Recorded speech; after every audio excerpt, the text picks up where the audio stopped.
It might seem to you at first that the church is really out of step with today. Doesn't it seem a little unusual that all the world is celebrating New Year's, and you and I have gathered to celebrate a feast of Mary, Mary the Mother of God? It seems a little out of sync with the rest of things that are going on in our world, what we talk about, what we've just celebrated last evening, or what we gather with friends to do today, to ring in, to welcome, to celebrate a new year. But we celebrate a feast of Mary. Well, maybe at first it does seem a little wrong, a little off sync. But maybe look at what you and I do on New Year's Eve. There is a song that has really been the last 80 years associated with New Year's Eve and Day, Auld Lang Syne. And I bet many of you, either last night or somewhere in your memory, sang that song, often off key, but you sang it. And you sang it, and you remember the first verse, should old acquaintance be forgot and never brought to mind, should old acquaintance be forgot in days of Auld Lang Syne. Written by the Scottish poet. But as you sang it, and you've done it every year, what the heck did that mean? I mean, there's all kinds of theories about what it really meant. It really says, should old acquaintance be forgot? Really? Should we forget all of the things? But as you would know all the verses, and few of us ever get beyond that first verse. We'll mumble and hum the other ones. It really talks about the idea of looking at what you had in the past, the blessings, and know there were tough times, but remember, recount the blessings and let go of the hurts, the past, the old things. No wonder it got kind of associated, relegated to just the hymn of that day. But it is something, I think, that fits with the readings. And that's why maybe we aren't so out of sync. For the readings really, although we celebrate the feast of Mary, don't center on her at all, do they? The first reading, the Old Testament, what was it? It said, God will bless you. May the Lord bless you and keep you. May the Lord let his face shine on you and be gracious to you. May the Lord look upon you kindly and give you peace. That's the first reading. Not a bad way to begin a new year, with God's blessing.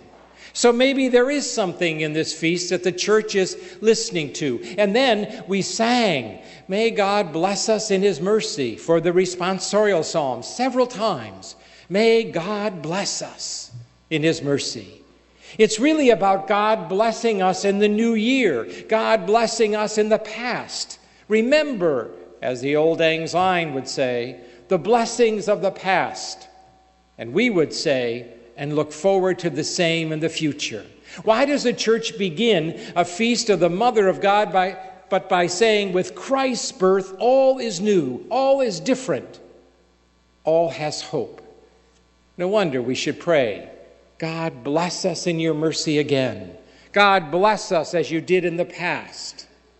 Maybe another example might help. This one from our American history. Many of you perhaps, either as children or adults, have been to Washington to see the Smithsonian, a huge museum, to be sure. In one of the exhibits about Abraham Lincoln, they have a small little area that shows some of the artifacts, the things he had when he was killed at Ford's Theater. A few things that were in the pocket that they put on display. 5 things, really. There is a handkerchief with the initials, A, then Lincoln, that he had with him. Then there is a pocket knife. Looks like it was a child's knife, perhaps one he had as a young boy. That, too, was in his pocket.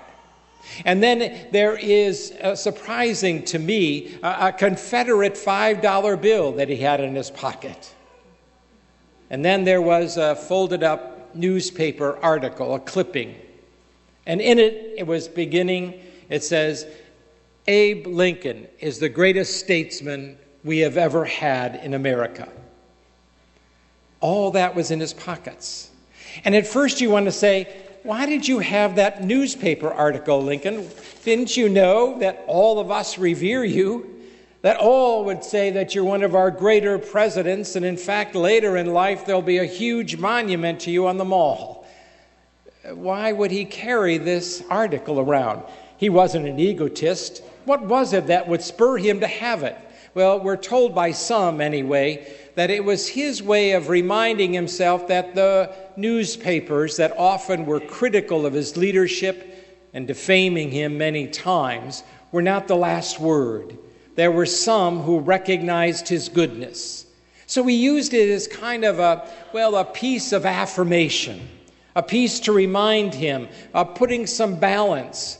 For during that civil war, there were many who would complain about him, many criticize him, many challenge his leadership. But in that piece of paper, there was a reminder that not all his critics had the last word. A little piece of affirmation, that's not so bad.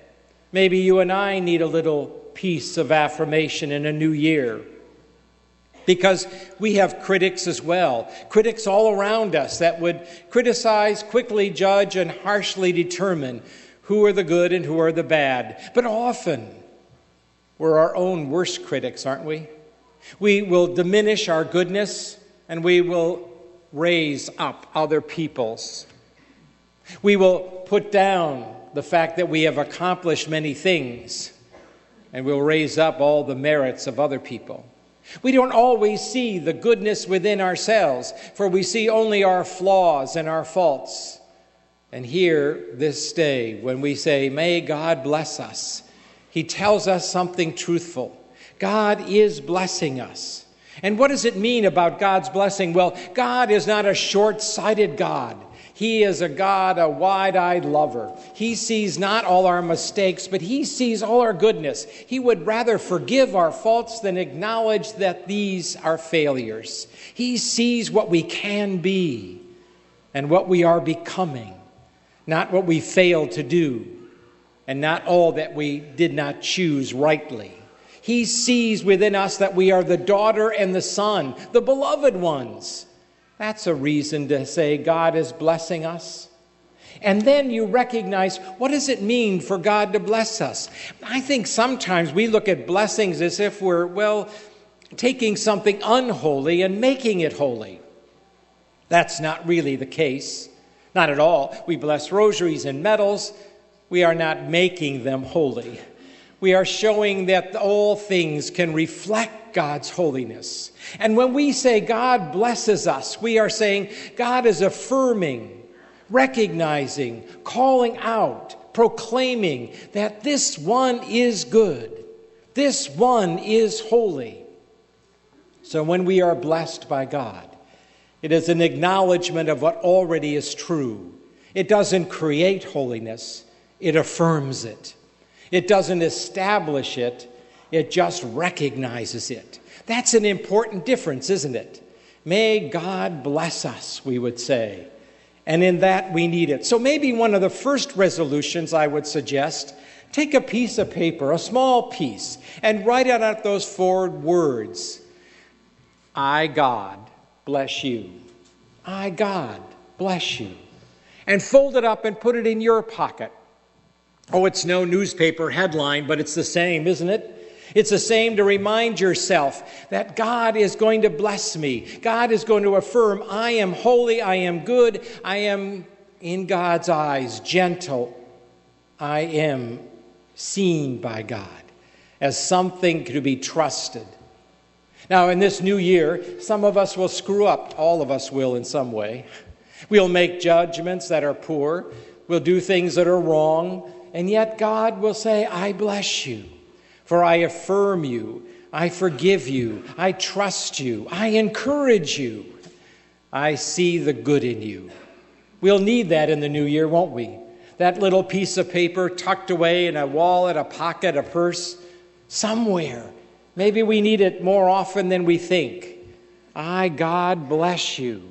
Don't let all the critics have the last word. I, God, have something better to tell you. And then look at this feast, the gospel. There we do have the mention of Mary. And it fits in here because it says at the very end, it says, and Mary kept all these things in her heart. Oh, she didn't have a piece of paper to pull out to remind her God blesses her. She tucked it in her heart. She knew that God had called her, chose her, but so are we, called and chosen in the water of baptism. She knew that God would walk with her, behind her, in front of her, alongside of her, companioning her, whether it was to Bethlehem or it was to the exile in Egypt or was to the cross on Calvary. Her God walked with her, but so will God walk with us, behind, in front, alongside. God will journey with us. She believed that, she knew that. She tucked all those things in her heart. So this feast, maybe at first it seems a little out of place with the old Lang Syne, but all that was saying is remember the blessings and know in the tough times, the blessings continue, they do not cease. And whether it is a piece of paper we would write that says, I, God bless you, or it is written as Mary on our hearts, keep it somewhere in this new year. For I'm sure someday you're going to need that little note of affirmation.